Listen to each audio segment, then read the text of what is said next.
কোচবিহার রাজবাড়ির আরেকটা রুমে এসে আমরা দেখলাম তখনকার দিনে ব্যবহার করা বিভিন্ন গ্লাস, বাটি, তালা, এছাড়াও আরও বিভিন্ন জিনিস। এই দেখো এখানেও একটা ছোট্ট লন রয়েছে, তবে এর পেছনে একটা বড় লন রয়েছে, সেটা একটু পরে দেখাচ্ছি।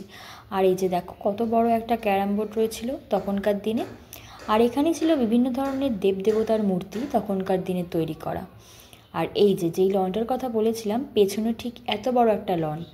আর এবার আমরা পেছনের দিক থেকে আবার ফিরে যাচ্ছি সামনের দিকে। তো দেখো অনেকটা জায়গা নিয়ে এই কোচবিহার রাজবাড়িটাকে তৈরি করা হয়েছিল।